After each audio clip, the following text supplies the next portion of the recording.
Nilipimwa sijamaliza miezi 3 na nilipatikana niko sawa. Kumbe nao waliandika eti niko nayo. Hiyo kichwa viliniuma, imeniletea shida, ikatoa vidonda kwa masikio.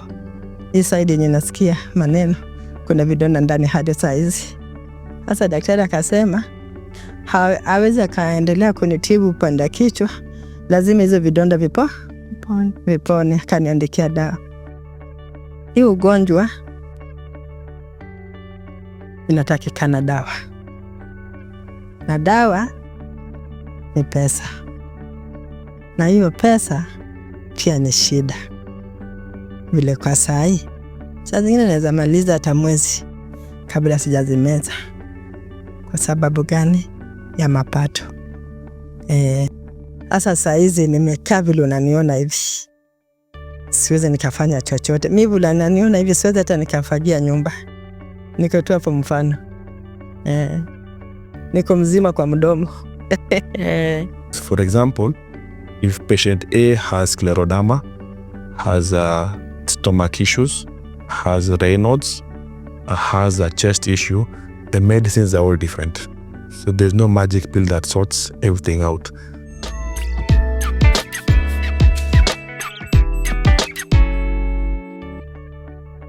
Welcome to another episode of Behind the Diagnosis, a show where we listen, we learn, and we shine a light on real stories behind rare and autoimmune diseases. I am Esther Ashira, your host. Today we focus on a condition that is often misunderstood and sometimes misdiagnosed: Scleroderma. Before we hear from our guest, let's first understand what Scleroderma really is. Scleroderma is a very unique disease. In terms of what is it, it's a Greek word. So sclero meaning hard, derma meaning skin. So that's essentially what the disease is about. In terms of going deeper into the analysis, what essentially happens is that there is a certain protein called collagen. So collagen is a protein that binds the muscles and everything in the body. So when you have scleroderma, the body starts off an immune reaction, an immune response where the collagen is in excess of normal. So when it's in excess of normal, it means it gets deposited all over the body. So on the skin, it will appear very hard because it's thick, but it can go to the lung, can go to the heart, even the abdomen, even the intestines. So essentially any part of the body can be affected. Thank you, Dr. Eugene, for setting the stage.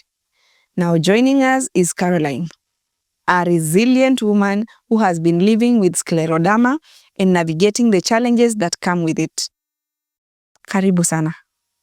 Asante. Yes, nimefurahia kuwa na wewe leo. Asante. Haya, tuambie jina lako, unakaa wapi na unafanya nini? Asante. Kwa majina naitwa Caroline Auma Agengo, mzaliwa wa Siaya. Nimeoleka Kisumu County, pali panaitwa Sondu. Kuna familia? Ndio. Watoto? Niko na watoto 4, niko na mzee, niko na watoto 4. Haya. So ningependa utuelezee mara ya kwanza wewe kujua uko mgonjwa, ulikuwa unahisi vipi? Asante. Mara ya kwanza ili nijue hii shida niko nayo, nianze kujua, ilikuwa 2023 mwezi wa 7. Nilikuwa nasikia uzito kwa mwili kidogo kidogo na inaendelea tu. Sasa kufika hapo mwisho mwezi wa 7 nikasema tarehe 16 mwezi wa 8 nikaenda dispensary ili nijue ni nini nanifanya. Kufika huko nikawaelezea shida inanifanya, akaniangalia, akaniambia niende nikapimwe. Cha kwanza ni HIV. Makosa hawakunipima. Niliwaambia eti nilipimwa sijamaliza miezi 3 na nilipatikana niko sawa. Kumbe nao waliandika eti niko nayo. Cha pili, wakanipima kansa. Hapo kansa nimepimwa safari 2. Wakanituma Russia. wakapata niko nayo. Wakanituma Russia nikaenda. Nikapimwa nikapatikana niko sawa. Nikashukuru Mungu. So mara ya kwanza walipata niko na kansa hospitali tofauti? Hiyo Dispense Health Center yetu mara 2. Alafu akanituma sasa hospitali kubwa ambayo ni Russia. Nikaenda. Wakanipima wakapata niko sawa, sina kansa. Walisema niko na cervical cancer. Nikapatikana sina. Wakati nilisikia niko na kansa, kwa ukweli nilistuka. Lakini vile nilienda huko nikapatikana sina, nilipiga magoti nikamwomba Mungu hapo kwa ward. So after hapo hii uzito inaongezeka tu kwa mwili. Sasa nimeenda hospitali nyingi. Kwanza nimeenda ingine huko Kisii inaitwa Nyantwa. Nikaenda hadi Eldoret Moi Referral Hospital. Huko nimeenda kwa mwaka moja. Kulingana na hiyo ugonjwa nilipatikana Kisii eti niko na shida ya heart failure. Sasa mwingine akanipea advice eti enda Moi Referral, hao ndio wataweza kukusaidia vizuri. Nimetembea kwa mwaka moja huko Moi Referral. Hapo ndio nimepata tena sasa hii mzigo nzito yenye inaniumiza. Sasa kwenda huko Moi ninapimwa tu ninarudi. Hata mwisho nikaambia sasa nitakuwa nikipima natoka mbali faya hivyo. Eti mama, hatupendi kukuweka kwa hiyo dawa ya heart, kwa vile tukikuweka ni kitu yenye utameza hadi milele. Nikawaambia kai inaweza nisaidia mniingize kwa dawa kwa vile nasikia vibaya. Wakakataa. Hata ya mwisho ili nifike Kenyatta nilirudi Moi. Na hiyo siku nilikuwa vibaya sana. Nilifura. Hasa nikawaambia mnaweza nisaidia na transfer letter niende hospitali nyingine. Wakakataa. Sasa mtanisaidia je na ninaumia? Wakakataa kabisa. Nilikuwa na huyu ndugu yangu ndiye alinipeleka. Sasa tukaamua tukakuja Nairobi.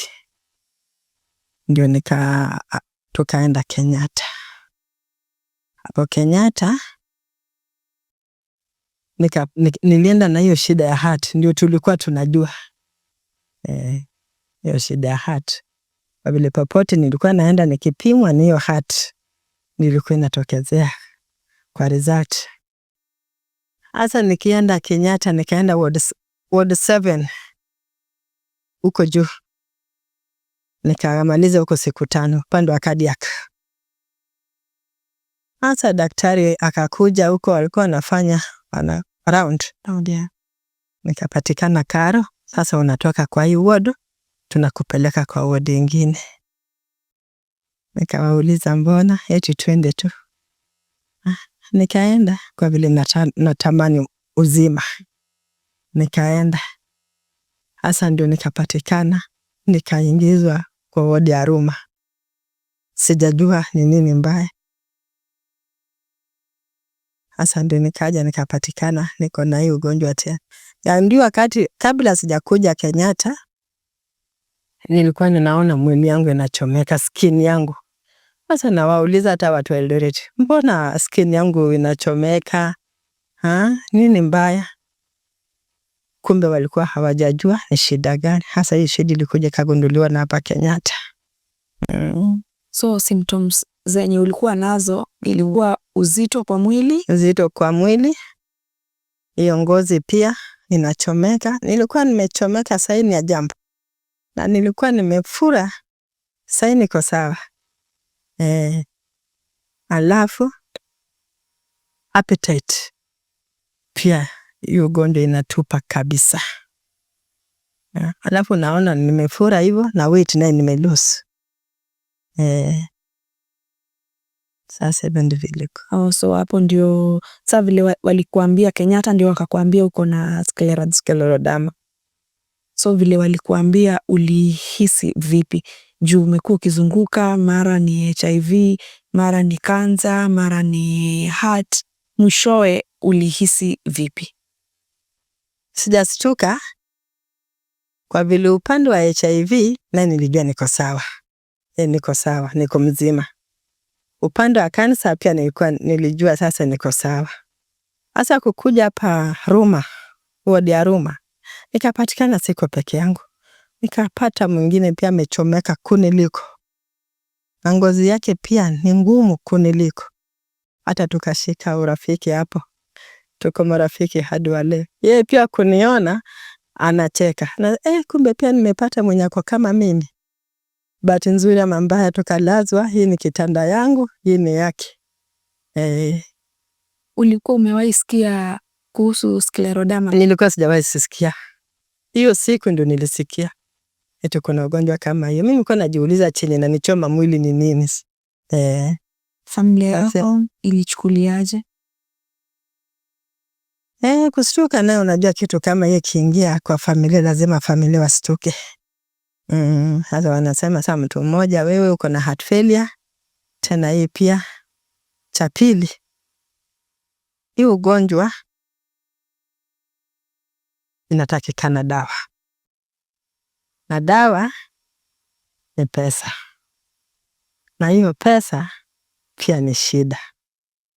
Vile kwa saa hii. Saa zingine naweza maliza hata mwezi kabla sijazimeza. Kwa sababu gani? Ya mapato.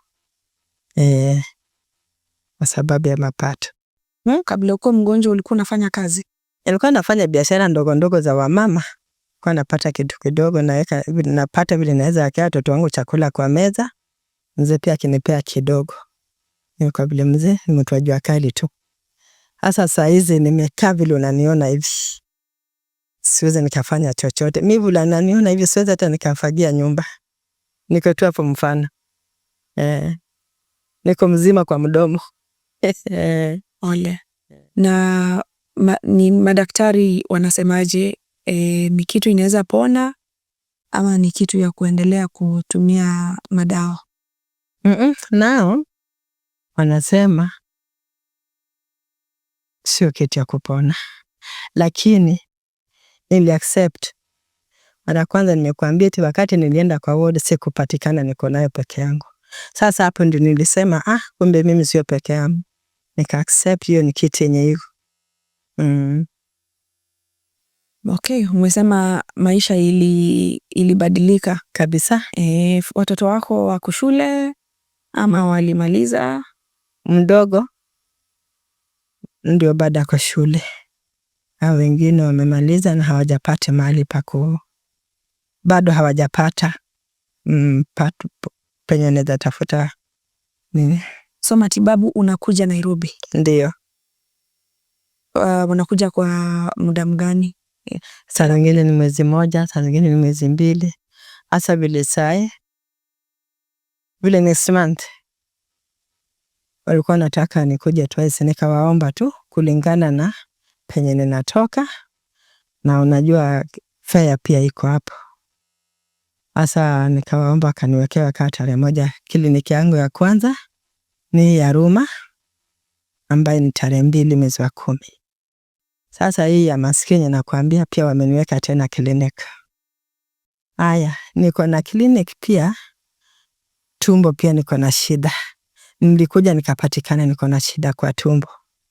Sasa niko na kliniki ngapi? 3. Nielezee ya masikio ni gani? Ya masikio ni gani? Ya masikio kuna wakati nilikuwa mgonjwa tena nyumbani. Ugonjwa uliongezeka. Nikaenda nikalaza, nikapatikana niko kwa hospitali. Hasa vile nitoka kwa hospitali, nilimaliza siku 3 kwa hospitali. Kurudi nikapatikana niko masikio yangu kwa side moja haifanyi hadi wa leo. Hasa ndio nilikuja nikaelezea wa daktari. Hasa vile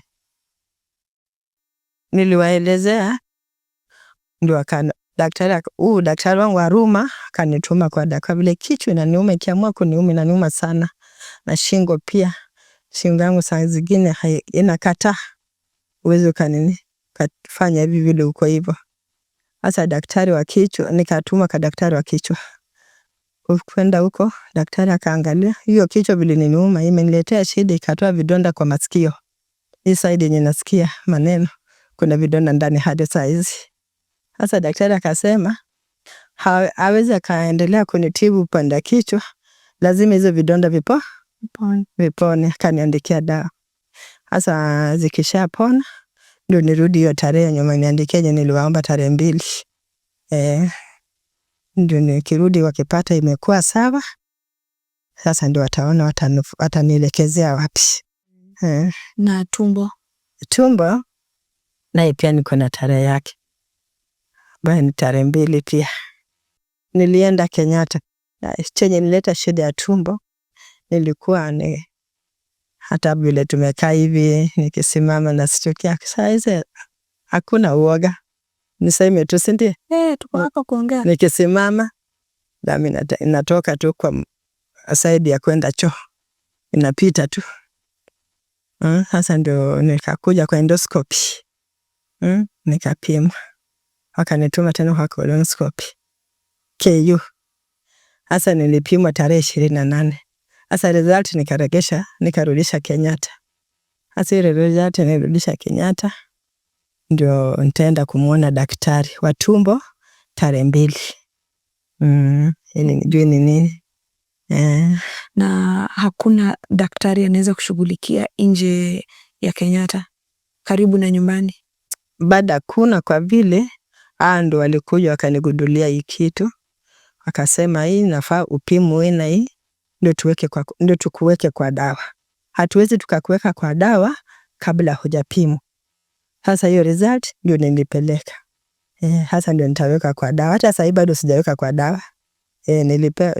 Hapo mwanzoni nilipewa tu ya kuzuia tu. Kwa vile hiyo tumbo unajua wakati hiyo damu inatoka ninawashwa na tumbo chini. Sasa wakanipea tu dawa ya kupoesha tu hizi. Challenge gani kubwa umepitia kwa hii safari yote ya ugonjwa kutoka 2023? Challenge kubwa kwambia ugonjwa ikikuingililia hadi marafiki wanarudi nyuma. Unapunguza marafiki. Wachache ndio bado niko nao hadi saa hii. Kwa vile wamejua fulani saa hii kienda kwako unaweza muomba. Ni mtu wa kuomba, anaweza kukuomba kitu fulani. Lakini namshukuru Mungu. Namshukuru Mungu sana sana. Wakati nilikuwa vibaya sana ndio nilikuwa nasema nilisuka kidogo. Sasa hii nitaanzaje, niko peke yangu kwa boma siji nini.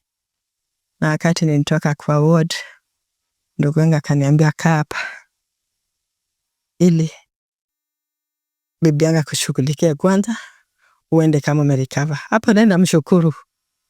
Amenijaribia kabisa. So familia imesimama na wewe sana? Ni familia yetu.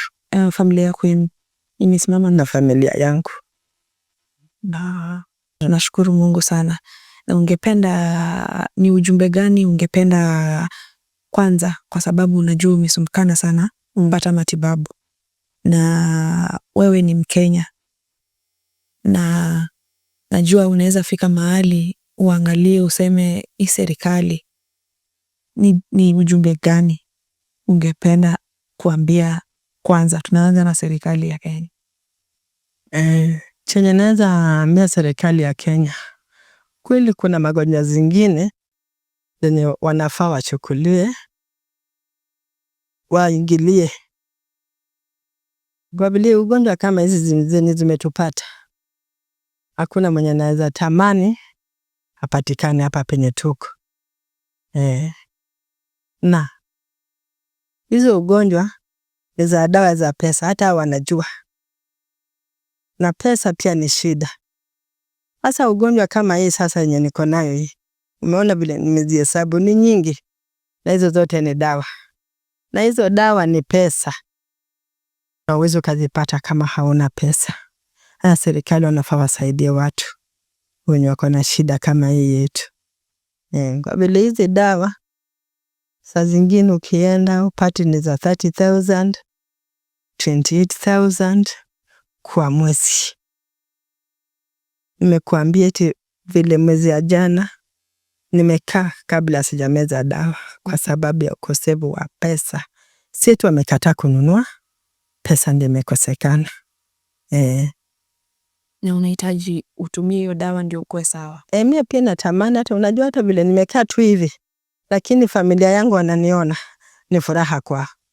Na ninasukuma maisha na hizo dawa ndio zinafanya maisha yangu naenda mbele. Kweli bila hizo dawa nasikia vibaya sana. Naomba Mungu, najua njia zitafunguka. Palipo na nia pana njia. Amen. Kweli kabisa. So mimi ningependa, najua kuna watu wanaona na labda kuna mtu anaweza guzwa. Huwezi jua msaada inatoka wapi. Huwezi jua ni nani anaweza sema wacha nimnunulie dawa ya siku 2 ama hata dawa ya mwezi 1. Mungu guza watu tofauti. Kama uko sawa, unaweza peana namba yako ili kama kuna mtu anaweza kufikia, anaweza kufikia kwa urahisi. Asante. Namba yangu ni 0725 410 499. Caroline. Asante sana kwa kutupatia story yako. Kuna mtu labda hajaisikia hata hii ugonjwa, hajawahi jua, ama akona ngozi yake imekuwa kama yako na hajawahi pata usaidizi, ama hata jui anafaa kwenda wapi. Lakini nikushua saa hizi anaweza sema wacha niende hospitali, niseme nilisikia mahali hivi na hivi, ili waweze kumsaidia, ama aende kwa ile hospitali yenye inaweza msaidia. So si bure umekuja hapa. Tunashukuru na mami, tunakuombea Mungu akusaidie na upate msaada wa haraka. Asante. Asante sana. Mbarikiwe. Yeah. Asante. Amen. Amen. Amen. Ladies, I've had, it's been, this is a story and a half. And Caroline's story reminds us that behind every diagnosis, there is a real person with struggles, resilience, and courage. Because even through it all, she still has faith that she will be fine. She still hopes and desires to live and face another day. We'll take a short break right now, and when we return, we'll be joined by Dr. Eugene, who will help us go deeper into understanding scleroderma, its symptoms, diagnosis, treatment, and ways of managing it. Stay with us. Come check this. I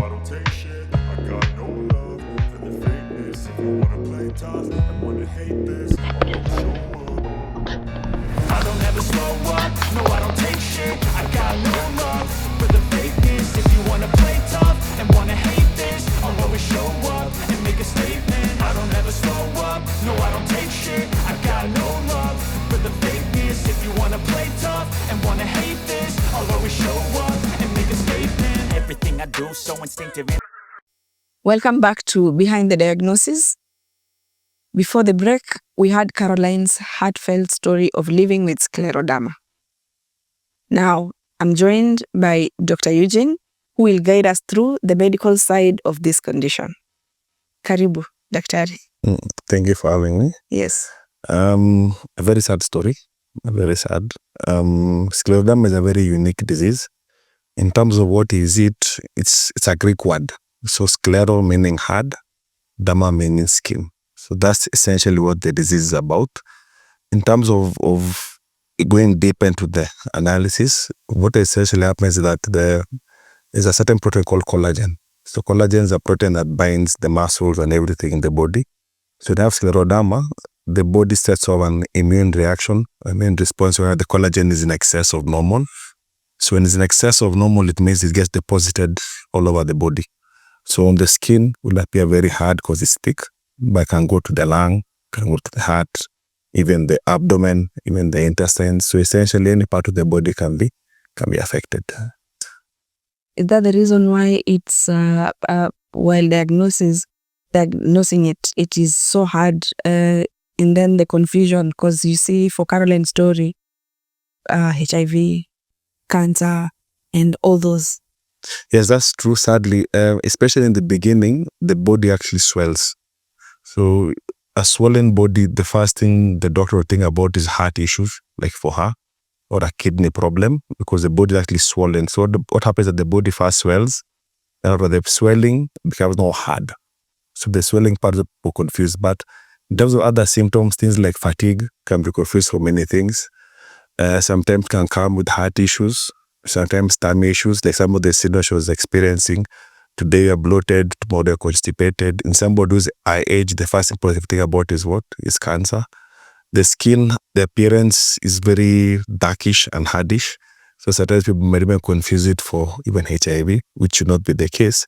But it's very similar in some way. But making the diagnosis the easiest. But if you look when abroad, in terms of the diagnosis, it takes some time, because sometimes the challenge in some of our diseases that it's in evolution.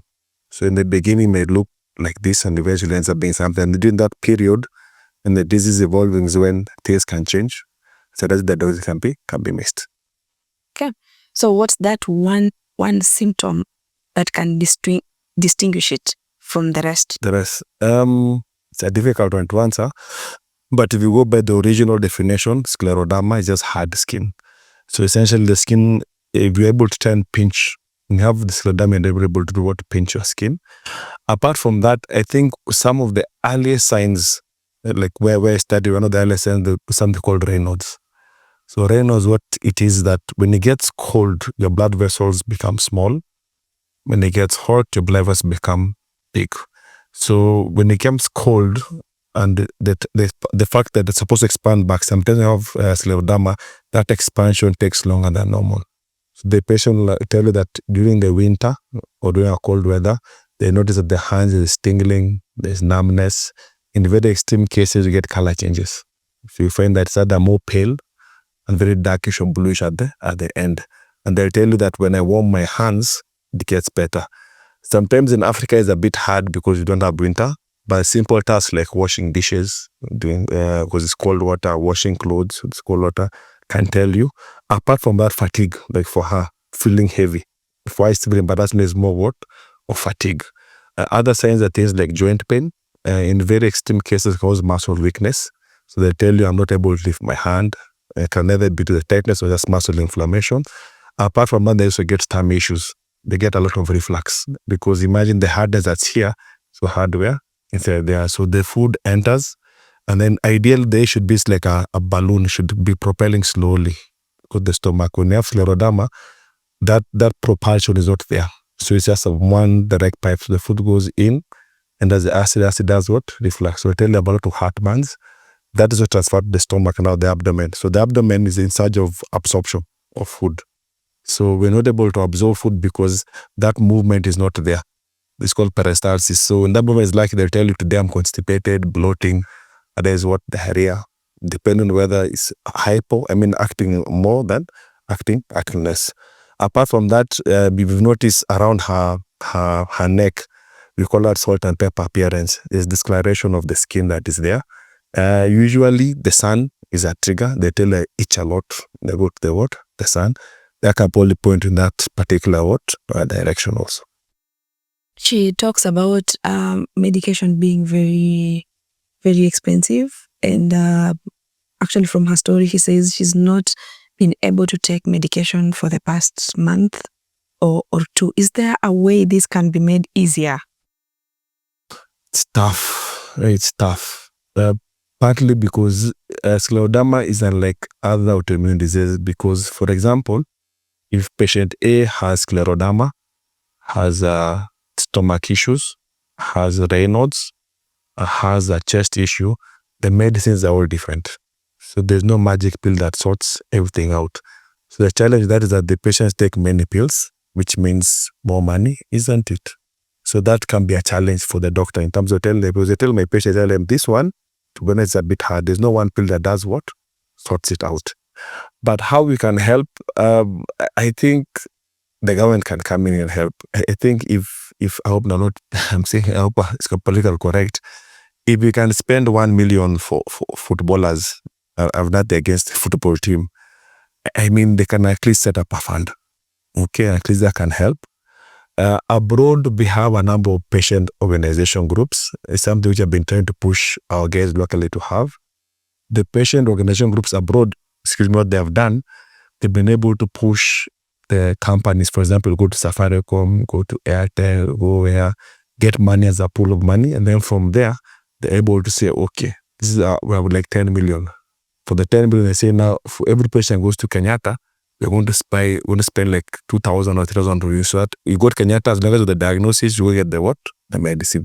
So something going long term would be the best way to look at it. Yeah. Yeah. Wow.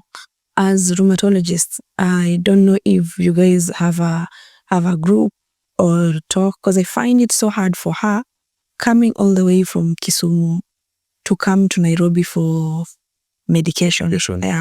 Considering how she is even. I know it's quite unfortunate. Listen to her story. It's the story we hear a lot in terms of our patients' rheumatology, just scleroderma, most of our conditions.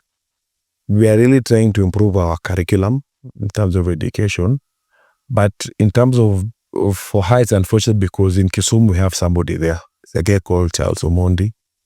So it's unfortunate she didn't get to see him. He's a rheumatologist, also trained in India.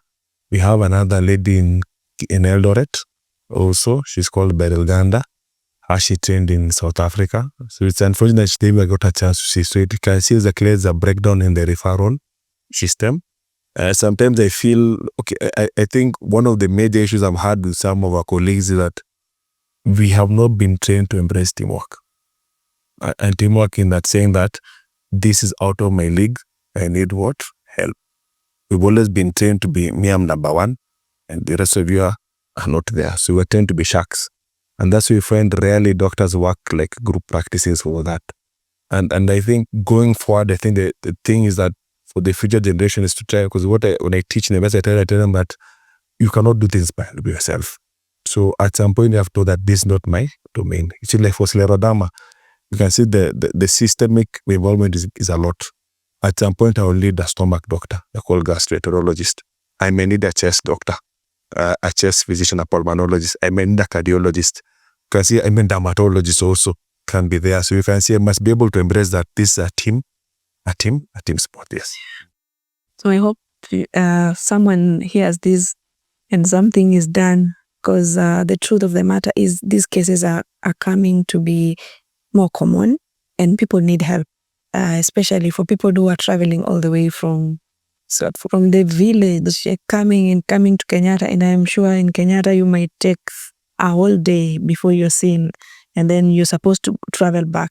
Or maybe you don't have a relative in Nairobi. Yeah. So that's a challenge. That they have tried. Kenyatta, at least what we've tried to do is separate the clinics. Wow. So Tuesday afternoon is scleroderma and connective tissue, muscle stuff.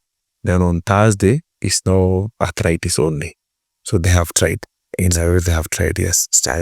That's at least to avoid those long waiting. Yeah. That's a good step. So what advice can you tell? Because if you look at mom who's been here, she needs a lot of support. What can you tell someone who is a caregiver and probably they are stuck? They don't even know how to go about helping their kids. It's tough because these are diseases that are very new in our population. I think they've been there for a long time. It's just that not many guys were coming out, no doctors, no tests and everything. So I think they've always been there. Like I'll give, for example, like the first case for something called rheumatoid arthritis, a case in the 60s, and it was a big deal. But now you go to Kenyatta, there's so many. So you can see nothing much has changed. It's just that there's more awareness. So as for the caregivers, it's tough. We have lots of research that have shown that there's a lot of strain psychologically on the caregivers, financially, which can take a toll on the caregivers. Just to encourage them that it's a journey. In the beginning, it's not easy, but it's a journey. And some things, and usually most patients give up the first 3-4 months. And usually the first month is a bit rough. I tell patients that the time when you're just about to give up, when the breakthroughs do not come, because the challenge with scleroderma is that the medicine work immediately. It takes 3 to 4 months start to kick in. So with the right medicine, just be patient enough to get there. Wow. That's powerful. So, what message of hope? Your doctors and most of these patients look up to you. And when they come, they're positive. Like, they will not leave the same. So what message of hope specifically to patients with scleroderma? Research is ongoing. Lots and lots of research. And research is good because it's the only way we can change our practice. And the research is from the science of the disease. The science of the disease, we're able to create better treatments. Also, research is on the impact of the disease on the patient. So it means it impacts how we approach our patients, the caregiving part and everything. Research is also on the caregiver. So there's a lot going on for scleroderma. So it's not an easy journey, isn't it? It's just a day-to-day thing. I know, and the challenge with scleroderma is the physical part and plus the fatigue, but the physical part because the skin changes, discoloration, there's hardening. In Africa, people are saying, oh, witchcraft, I don't know who looked up your what and everything. So it's just to be tough mentally, and then just to decide, do you want to be a victim or a victor at the end of the day? That's what I tell my patients. Unfortunately, I've seen it on outside, I'll keep saying it, you're the first generation. So many things you go through that people refer to that in the future as motivation and say, believe that it's also able to get through it. I can also do it, get through it. And things will be better in the future. Just being patient. Yes. So how can it be made easier, especially in accessing medication? Medication, like you can see from her bills, very expensive. Some of the medicines, 2,000 a month. I think she said she spends about 6,000 a month or something. 6 to 10, that's a lot of money. 20, 28. It's a lot. Those are the amounts. And we have some medicines where would give like it costs about 180,000. So the challenge with the insurances is that the insurances usually put limits on chronic cover. So for example, you have a limit of 10 million, and then they say 9 million is for acute, meaning like infections, accidents and all that. And then put 1 million for the what? For the chronic. So it's a challenge between talk to the insurance people. But I think one way we can bypass that is through SHA. I mean, if SHA is able to provide funding for the cancer patients, for the nephrology patients, this is a chronic disease and it's expensive as it is. And the rationale would be if we're able to treat her, she'll be more productive. Yes. And go make a salary and give money back to the what. So I think that's how we should look at it. Rather than saying we'll be spending a lot of money on treating her. Thank you. Wow. Thank you. Thank you so much for this insight. I'm sure someone somewhere has learned and they know what to do next. And also, there is hope. By just saying that you are doing a lot of research, they're encouraged and they know there's a solution that is coming. Yeah. So, asante sana. Where can you be found? When I teach at the university, and when I'm not teaching, I run a clinic at Autoimmune KMA Center, Liberty Arthritis Clinic. Awesome. Thank you, Dr. Eugene, for breaking down scleroderma so clearly. And to Caroline, thank you for sharing your journey with courage and honesty. If you know someone whose story needs to be heard, please reach out to us on 0701 300 799. And don't forget to subscribe to our channel so you never miss an episode of Behind the Diagnosis. I have been your host, Esther Ashira, and our sign language interpreter has been Judy Kihumba. On Behind the Diagnosis, every story matters and every voice deserves to be heard.